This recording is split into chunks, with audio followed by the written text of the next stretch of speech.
Hello, welcome to this video. This is a slightly different style of video to what I would normally produce. I'm doing a reaction video. Yeah, I know. For those who don't watch this channel very often or ever, I tend to either dyno cars, work on cars, or occasionally drive cars around that I don't know anything about. But in this instance, I'm going to take the footage of another YouTuber and then kind of react to it, which is not something I thought I would ever do. But then I never thought I'd see Misha drive a Citroen Xantia ACTIVA around the Nürburgring. And I feel that that cannot go unnoticed. So for context, this is not my video. I'm reacting to another YouTuber's video, and I would suggest that you go and watch his video. I'll put a link in the description and in the comments. Not that he needs my input. He is far bigger than I am. But basically, it's worth watching. It's worth watching in its entirety from him. I'm going to be skipping little bits of it and clipping it, and you know, because I've got to edit it together and make it not 5 hours long. In effect, Misha is a guy who basically hangs around the Nürburgring all the time, driving cars around. He's driven many different cars around there. He films them all. I think his channel's fantastic, and I am a fanboy. I'll put that out there. I love what he does. It's unique. It's insightful.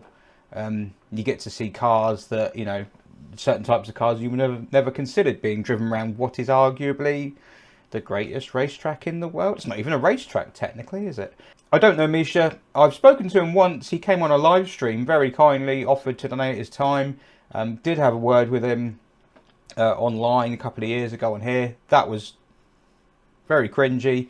Yeah, I'm not an interviewer. But yeah, I really appreciate his time all the same. And I actually mentioned in that, I'm pretty sure I mentioned in that chat, how I had a Citroen Xantia ACTIVA and I wanted to make a track car out of it. And I could see his reaction was kind of blank. He's probably just learned what they are looking at this. So the reason I'm reacting to the video is, well, firstly, because I think it's a momentous occasion that a car like a Citroen Xantia ACTIVA is being put out there in the mainstream. Misha is a big YouTuber. And these are niche cars. These are not mainstream cars. This is not listening to Led Zepp. It's not even listening to Rush. This is listening to Budgie. So I felt I wanted to kind of mark that. And also, well, the other thing is practical. I get about 2 messages a day linking this video to me, asking if I've seen it. So I thought, I'll just watch it again, because yes, I have seen it. I'll watch it again, and then we all know what's happened, don't we? So I'm going to play the tape. I don't know how this edit will come out, but we'll see. I'm going to play it, and then I'll stop it at little points and react to it. And you know, for all 3 people who are going to watch this. Oh, it eats curbs like absolutely insane. Wow. The red light's gonna come on. This means have 1 minute time until you lose the brakes. Come back to that one. Like in terms of suspension, this is like insane. You do some engineering. You can tell us a bit about it, maybe. Maybe it's completely hydraulic. Yeah. So basically, it's the same system like from DS, right? Pretty much, kind of identical. Yes, about. That's the reaction of a man, or the face of a man who, in his head, is going, no, the answer to the question that you're asking me is a lot more complicated than the one you want to hear. So I'm just going to go, yeah. In reality, no, the Xantia ACTIVA is a lot more complicated than the DS. The principle of the hydropneumatic suspension is the same, but it's got bells and whistles on it. It's managed electronically, and it is a lot more complicated than the DS. A DS is very simple compared to a Xantia ACTIVA. Honestly, the way you can corner with this car was a winner of the Moose Test, or like the best performing Moose Test car. Nice. He is an enthusiast. The engine in this car is a 2-litre 8-valve. It's basically a modernised, more refined version of the engine in a 205 GTI, the 1.9. This is that engine, but with 2-litre, not 1.9, so it's slightly bigger. It has an iron block, not an alloy block, but it's, I mean, the rocker covers are almost interchangeable. You could, in theory, fit one from the other. The turbo on them standard is fairly small. They run fairly tame boost because from new, these cars were called 2-litre TCT, Turbo Constant Torque. That's what it stands for. And the logic was with these cars not to make a performance car. They're not supposed to be an absolute rips. It's not an Impreza turbo or anything like that. It was just about having a torque curve that comes in really early like a diesel and then just stays flat and linear all the way through. It is almost the anti-driver's car. It removes. They're very quiet. The noise they make is completely meh. Standard. This one will sound a little bit spicier because of bigger turbo, bigger exhaust, blah blah blah. But yeah, that's what these cars are standard. 150 horsepower, 170-ish pound-foot of torque, fairly low revs. I'll put the spec on the screen. I will dyno mine one day, my Xantia ACTIVA, and I would like to take it to the ring one day as well. But yeah, when it's working. So yeah, that's what these cars are. They did do a V6 version. That's been addressed in the comments on this video already. That would have been better. Well, actually, no, it would have been slower than this because they're 200 horsepower standard. This is, you can tune the turbos easier. But in standard form, the V6 is the one to have. And it sounds a lot better. They did a diesel version as well, but no one cares about that. Okay, the moose test thing is like kind of... It was one magazine in Sweden that achieved a certain speed and then never beat anything, well, never managed to better it up until a certain point. But there is another video on YouTube, which is a Spanish or a Portuguese magazine, I think, tried to recreate the moose test with the Xantia ACTIVA and basically ascertained that in terms of modern cars, it can't get close. Modern cars with their ESP systems and everything are way more effective. I think their outcome was basically, for its time, for the tyre technology, for the fact it has no driver aids other than ABS, it was outstandingly good. Like, a real cheat code. So, yeah, they deserve the credit. The Activas, it's kind of, it's a little bit the myth, the urban legend, but there is an element of truth in it, and it did pass this test in, I forget the name of the magazine, Swedish magazine, was it? Yeah, it did do that, but it's kind of quite a specific test, and in the real world, around a track, any of the sports cars that are beating that test would smash it. So, but would they ride speed bumps comfortably at the same time? No, they wouldn't. As mentioned, the car has hybrid turbo, but at no point it overheated. And if it would overheat the system, it would give you a warning light, and then you have 1 minute to stop, because then the brakes would fail. Which is, again, amazing. Which car of today does it? It just fails, and then you have no brakes, you end up in the wall. I'm not sure where that's come from. And I'm not picking on Misha at all here, because this is kind of like, you have to be a nerd, really, to know how these systems work. There's no... I mean, the amount of time yes, when the warning light comes on, the stop light comes on, you do have a limited amount of time where you still have hydraulic assistance or hydraulic pressure, and the brakes, due to the way the safety systems work, the first thing to go is normally the steering, and then after the steering's gone, it's normally suspension, and brakes come last. They have priority. In fact, they do actually call it a priority valve in the system. Basically, yeah, the system powers all three of those things, but there's this kind of myth that, you know, oh, if you lose the pressure, you lose everything. And it's like, well, yeah, but you'd need to lose a lot. You'd have stopped long before that. You get on a healthy car, yeah, you might get a minute. It's generally considered to be around 40 seconds or so if the light comes on, but it's not quite. It's nothing to do with heat. It's nothing to do with the system overheating. These cars, they shouldn't get brake fade. LHM isn't hygroscopic, and it shouldn't absorb moisture. There might be moisture in the system, but the braking circuit is kind of a dead end. So there's no reason for moisture to get into it on a well-maintained car. So, yeah, you shouldn't get brake fade in them. In fact, was it Peter McLeod who drove a BX16 valve in the 24-hour Barfest on the production cars? I think it was a production car class in like 1991 or 1992. And did they win the production class? Well, they finished high up, and it was basically because the brakes weren't overheating. All the other cars were production cars, and they were boiling their brakes and having to slow down, and the BX didn't. The engine bay in a Xantia ACTIVA looks like a right dog's breakfast. It really does.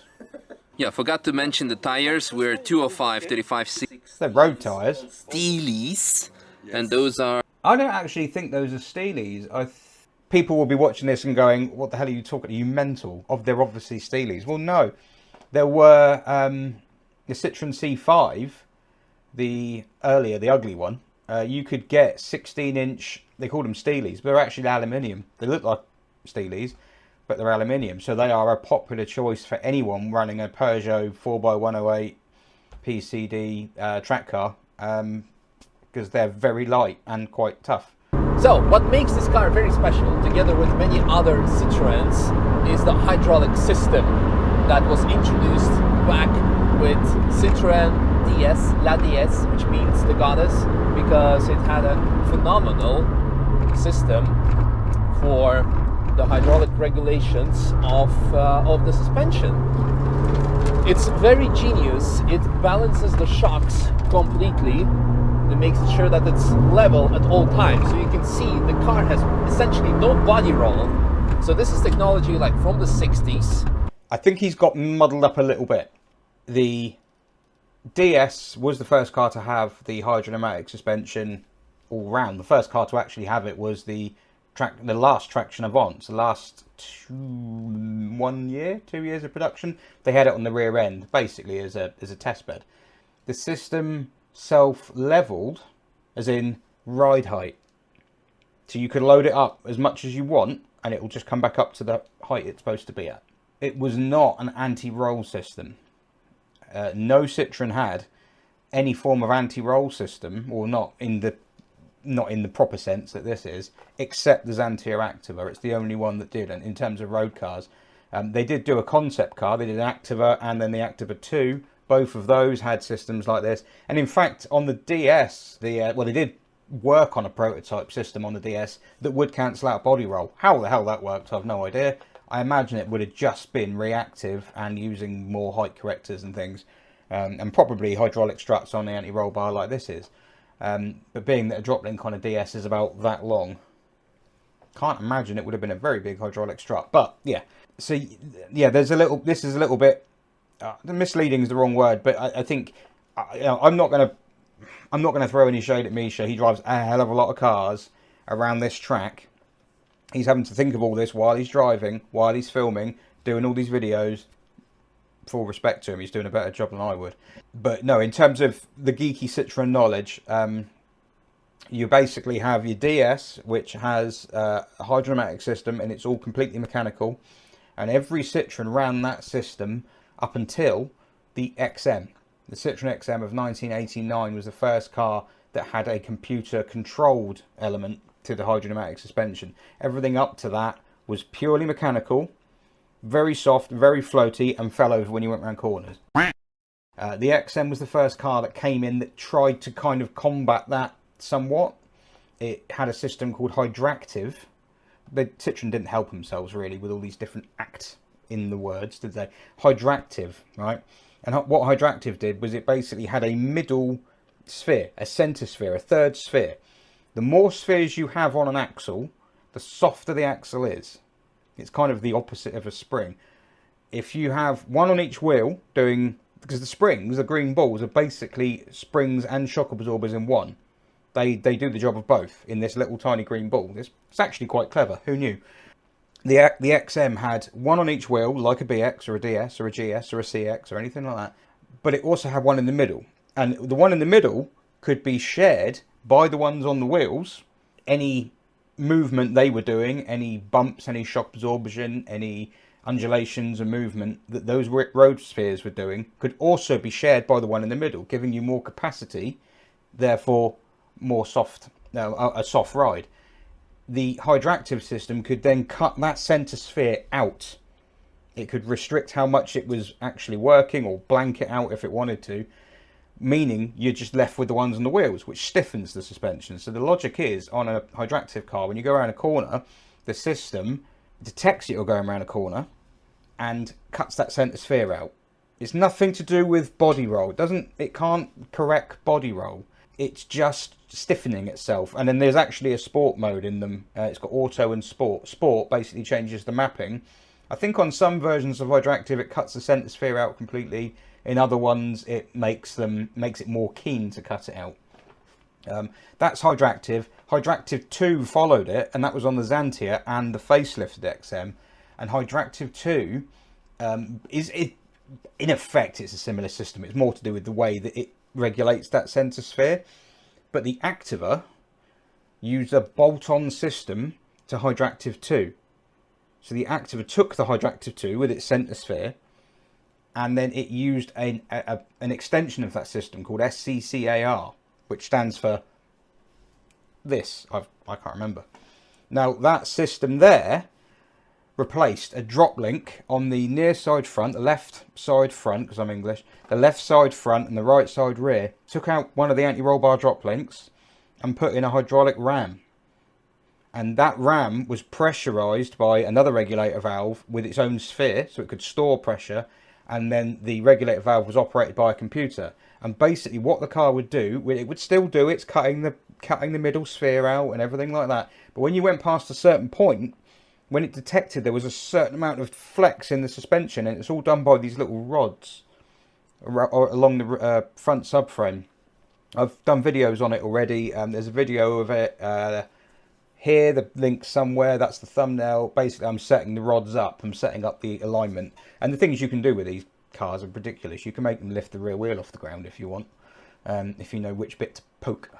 But yeah, basically, that system, when the car went past a certain point in a corner, it would kick in, and as the car tries to lean, the anti-roll bar tries to twist, it used the ram, either contracted it or extended it, to pull the anti-roll bar flat again, which of course kept the car flat, because the anti-roll bar is anchored in the centre to the body. It's the ends that are connected to the wheels. So if you can equalise it and keep that bar flat, you keep the car flat.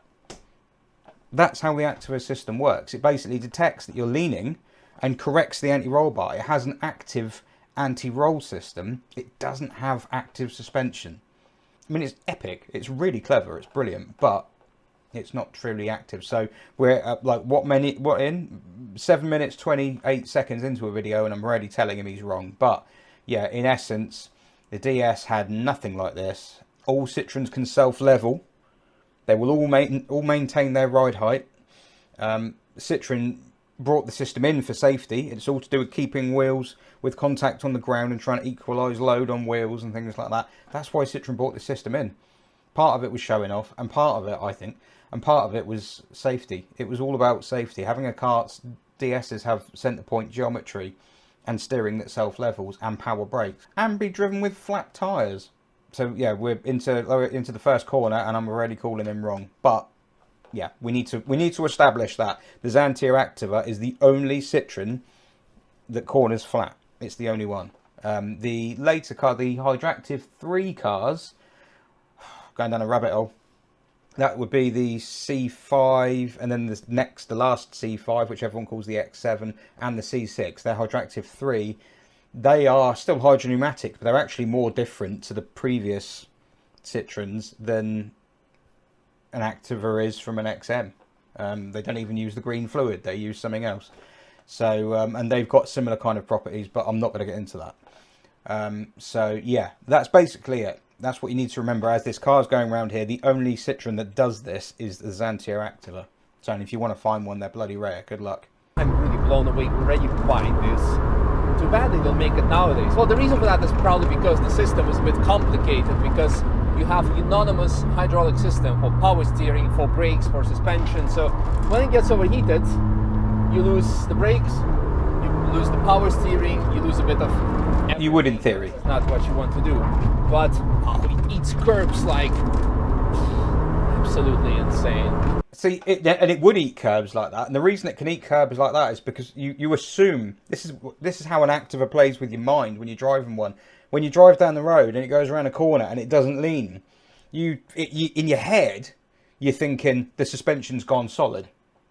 I'm not leaning anymore, because that's how it feels. It feels like it's gone rock solid, and then you hit a bump and it rides over it. It floats over it without leaning, and it's the most unnatural thing.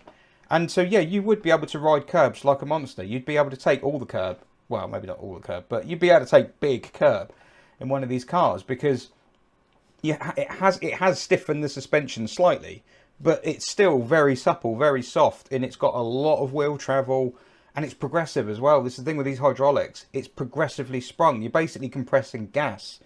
The hydraulic fluid, all that's doing is compressing gas. That's what gives you the soft ride. You can't compress hydraulic fluid. That's just the medium that works on the gas, and it's liquid, so it can move around the car and operate other things. That's the reason it's there. Otherwise it's just air suspension. If you just have a ball with a rod working on it, that's just air suspension. So yeah, that's why it can take the curbs like that, because it isn't stiff. It's still very soft. It's very comfortable. It's witchcraft, really. I'm really impressed. We hear some pops and bangs out there. Anyway, Pops and bangs in a Xantia. the system was so good. Basically, there's a famous story of the French president, I believe it was Charles de Gaulle, who was almost assassinated. They basically were shooting at him, and they popped all the tires of his car, but because of this such a genius system, he was able to escape his assassins. That's true, the de Gaulle story is true. It's not actually anything to do with the Xantia ACTIVA, but it's more the Citroen hydrodynamic suspension. Again, the DS had centre point steering geometry, so one of the biggest factors in it actually is that when his tyres got shot out, the car wouldn't try and pull one way or the other. It would still remain fairly drivable, and the suspension was so soft. Obviously cars are set up with the suspension set up to account for tyre deformation. You know, springs compress, manufacturers design that to work in tandem with tyres deforming, and if you take away the tyre deformation, you're left with pretty limited suspension. And the Citroen suspension was much more capable. Even without a tyre, it still had its movement, it's still very supple. You had more chance in a DS of getting away from the baddies than you would have done in a car with conventional springs. But I think a lot of the reason why they still retain their stability, the DSs especially, is because of the centre point steering geometry, which on a racetrack would be rubbish. There's no steering feel at all. It's just steering a DS is like driving a boat. There's just no feedback at all. But that was Citroen's whole point. They didn't think feedback was important. They thought, nope, the steering just needs to make sure it centres itself, and it does that with a spring on a DS, and you let the car do it for you. That was Citroen's engineering nous. They were that convinced in their system. They were like, the driver needs to do as little as possible. Let the car do it. Trust in the car. So yeah, and the Activa is the same kind of thing. This doesn't have centre point steering. This has McPherson struts and a scrub radius and like a normal car. But yeah, the de Gaulle thing, it's a true story. It did escape. You must have heard of it. If you're watching this, you must have heard of it. I'm preaching to the converted, aren't I? But there's like almost no pitch. The car is so level. Had to pause it again because I got a... Basically, I'm going to be pausing it as the video starts and then less as it goes on, because I'll have covered everything. So the braking is very good. In fact, I'm going to let it roll a little bit longer, because there's something else he says. I only noticed that sometimes in race suspensions, even not that, freaking good. Freaking, really, really good. Okay, he didn't say what I thought he was going to say. Basically, the brakes on this car... I've done a video about Citroen brakes and what makes them clever. It was a three-parter, which I only managed 2 parts of. But the links are in somewhere, comments, description. Basically, the Citroen brakes are not like normal brakes at all. They are just as alien from any other car as the suspension is. And a lot of people don't realise this. The thing with the Citroens is the hydraulic system... Citroen devised the hydraulic system as a means of powering the car, of making things run off it in the way that modern cars use electronics.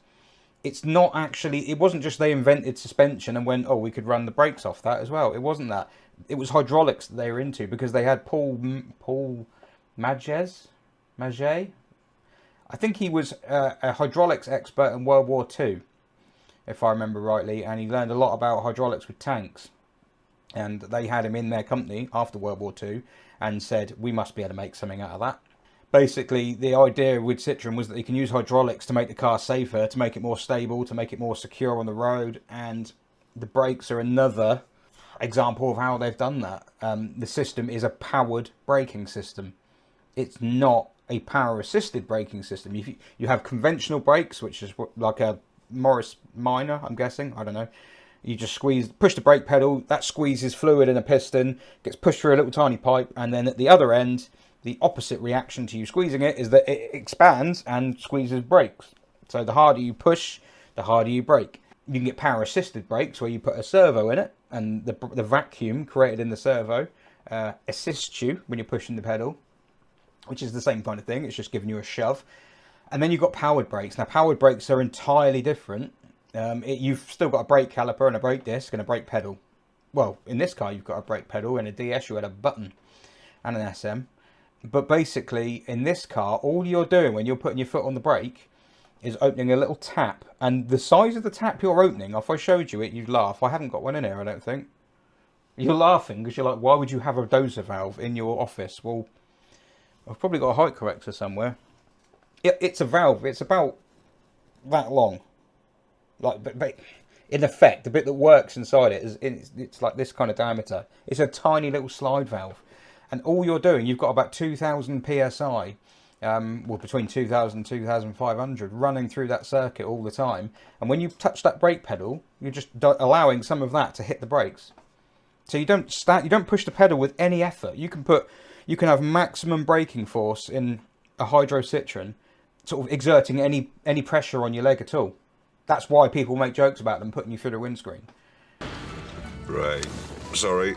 The system on this car, I'm surprised he likes the brake feel, because Xantias are one of the only cars where Citroen pandered to the masses who said, oh, I don't like the brake pedal, it's too sensitive. And they actually put a little spring, like a little plunger between the pedal and the valve, so that when you push the pedal down, you're actually compressing the spring. So if you're exerting, I don't know, example 10 psi on the pedal, you might only get 5 psi at the valve, and it's kind of very slightly delayed to make it behave more like a conventional, a worse car, basically. Whereas if you drive like a BX from the 80s or a CX, especially GS, that kind of thing, yeah, you literally just rest your foot on the pedal, and it's just how hard it's how hard you apply pressure to that pedal, almost like a pad. It doesn't really move much. So the Xantia brakes are the worst of all of them. The brakes themselves are quite powerful, but the pedal feel in Xantia's is horrible. It's kind of like, unless you take the spring out, this guy's probably done that. And it also said at the beginning, I've skipped over it, but it also said it had V6 brakes fitted. They're 5mm bigger diameter than the standard brakes, so they wouldn't do that much. But the calipers are meatier. They're probably a bigger piston. They probably have a bigger clamping effect. So yeah, there you go. You've got your Activa system and your power brakes. The steering, there's nothing to say about the steering. It's rack and pinion, McPherson struts, as I say. It's just that, in fact, the steering is the most conventional thing on this car.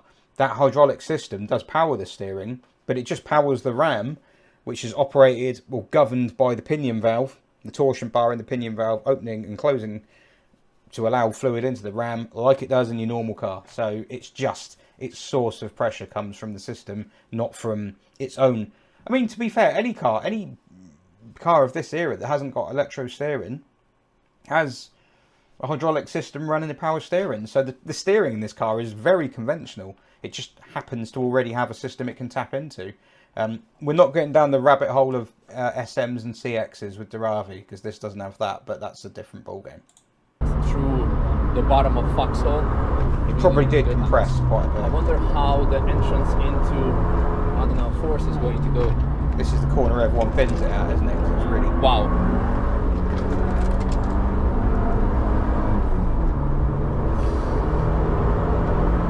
so stable, isn't it? It's the way it changes direction. It's out of this world. I think I want to build a race car with this, because you do not need a race I wanted to as well, Misha, and I didn't do it. Optimal. I was going to, wasn't I? Optimal. We're gonna make lots of French people proud today. As they should my be. French audience. In fact, I'm going to stick my neck out and say this, right? They should be proud. My opinion, and some people will not be surprised to hear this, I think France is the greatest mechanical engineering nation in history. I think other nations have created things. Britain has made amazing things. Germany has made amazing things. There's been amazing things in Italy. Russia have made some clever stuff. I think France, for the car, I think the advancement, what is it Jay Leno always says? The car was born in Germany, but it grew up in France or something, or it went to school in France. It's like, if you look at France, don't think of France now, like you see a Peugeot 107 drive by and go, what are you talking about? I'm not talking about that. I'm talking about Voisin. I'm talking about Delahaye. I'm talking about, you know, Facel Vega. I'm talking about all these brands, Citroen in their heyday. Read, honestly, do your reading. Look at the things that were invented in France, the systems they came up with, the solutions to problems they came up with. They are absurd. I mean, the engineering in a Citroen hydraulic system is aircraft grade. The machining, the boring, the CNC work, everything like that, it's aircraft grade. You can put a slide valve into a bore and push it in, and it feels like it's wet. It feels like it's lubricated, even when it's bone dry. That's it. It's wonderful. It's absolutely wonderful. I could take I want to take a height corrector. I'm going to do a video, and I'm going to take a height corrector apart. I'm going to have a crisis looking at it, and then I'm going to put all the little parts on a plinth and like put them on the wall or something, because it's just they're just wonderful, wonderful cars. So yeah, the French should be proud, because they sure as hell haven't got any cars they can be proud of today, but they did. They genuinely did. They genuinely made the best cars at one point. I don't think they do now. I think Japan have probably taken over that. I'm depressed now. The optimal brake pressure is really nice. The pedal is so stiff all the time.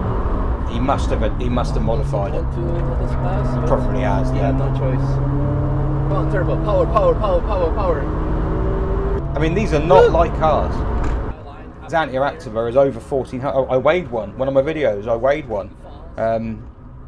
Over 1400 kilos. The toe position is not ideal on this car. Let's see how the turbo is going. He just said heel and toe position is not ideal on this car. No, it's not. The driving position and the Xantia is weird, and they are not made for heel and toe, because Citroen's view would be, you don't need to do heel and toe, just let the car do it. And it's like, no, but you can't. If you're on a racetrack, you have to do heel and toe, otherwise it's going to get all sideways and you're going to like lunch the gearbox and stuff like that. Let's see how the turbo is going to keep up with the high climb, because the temperature is quite alright. That's on the two gauges at the bottom there.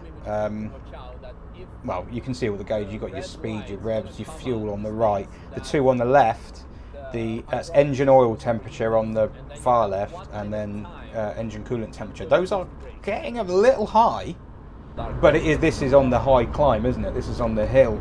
So this is where cars struggle, because it's a long drag uphill. The air's getting thinner. And I'm pretty sure it'll come down again. I can't remember if it does or not, but I'm pretty sure it will. They told me we just need to watch out that if the red light's gonna come on, this means that the hydraulic system is overheated, and then you have 1 minute time until you lose the brakes. Right, so just going back onto this red light thing, you do get the stop light. All hydraulic Citroens have a big stop light, which means stop. And that's what Citroen put in there. If your hydraulic pressure drops, that comes on. It means pull over. It actually comes on if you have other problems as well. It's wired into the warning system on the car. The system doesn't have a temperature sensor in it or anything like that. It's not to do with. It won't be to do with hydraulics overheating. If the owner's told him that the stop light comes on, and if it does, you need to stop. If it doesn't go out, if it comes on, flashes and goes out again quickly, that could just be a dodgy connection on a priority valve or something. But if it comes on and stays on, yeah, pull over. I suspect the owner's probably told him the reason why it might do that, but it's probably. I'm going to have full sympathy for Misha, because he drives a lot of different cars, and this is a very complicated car, and it takes people years to get to know these cars inside out. So he's right. The stop light means stop. You don't necessarily have a minute. Like I said before, it's It means stop. They're engineered to have about 40 seconds. Enough time, the logic is enough time to do 2 emergency stops. You've generally got enough reserve pressure to do 2 emergency stops, even if you lost the engine. So that's the logic, which should be enough and be enough for anyone. Oh, you know, I'm looking forward to see how the Karusell will be taken in this car. This car should be an absolute king at the Karusell, in theory. Because it's still supple, the suspension has still got movement, it's still soft. I have driven around a Nürburgring once in a Ford S-Max. I was not going this fast. Oh, someone spun probably. Or it was a traditional Volkswagen DAG engine. The BMW ahead of us. Because he slowed down significantly, so probably Someone's got brown trousers now. He's now on the chill mode. I'd love to be in all of these cars as a Xantia goes herring past, wondering what they're saying. Oh, this is the YouTuber corner, isn't it? Bronchen, is it? Bronchen, something like that? So good! So Not leaning. They do actually lean. It's about,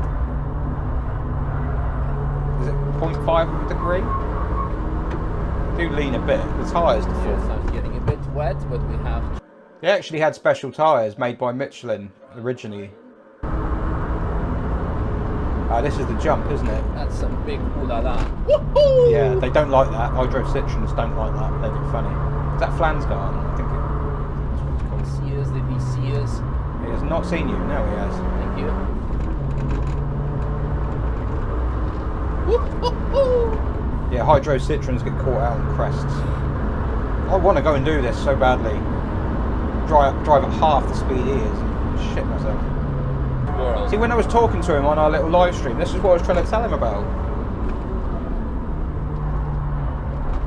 I was going to make a race car Activa called the Tractiva, and then I decided against it because I thought it wouldn't be very good. To be fair, Nürburgring is more like a road, isn't it? Whereas taking it without lifting. On a smooth circuit, I don't think it would be that advantageous.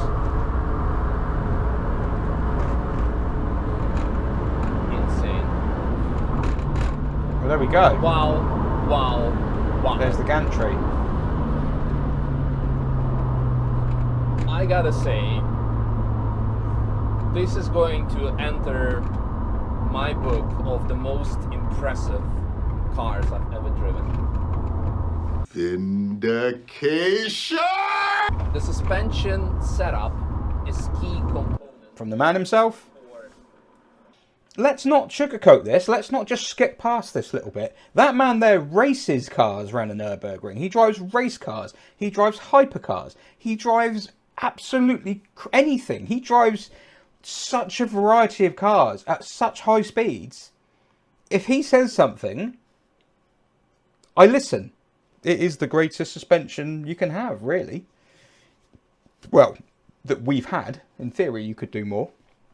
I think Bose would have had something to say about that if they got that electromagnetic suspension working. But see, this is the thing. I know this. He won't feel it because he won't care. But when you drive through a car show and you've just gone there in a BX or a Xantia or something like that, and everyone's looking at you going, "What are you doing there in that?" Because people do look down on you when you drive these cars in the UK anyway.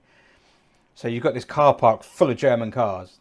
Because it's all German cars at the ring. 90% of it is just Beamers and Volkswagens and Audis and Mercs and Porsches. And you drive through in this thing, and a lot of people who don't know cars will be looking and going, what on earth's that old clunker doing there?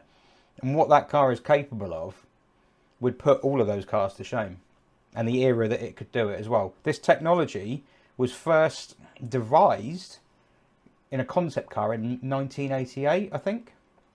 The system that this car runs. So, and it'll have a smoother ride than all the cars in that picture, and corner flatter than all the cars in that picture, but be a fair bit slower than all the cars in that picture, and less safe as well. You don't want to crash a Xantia; they will fold in half.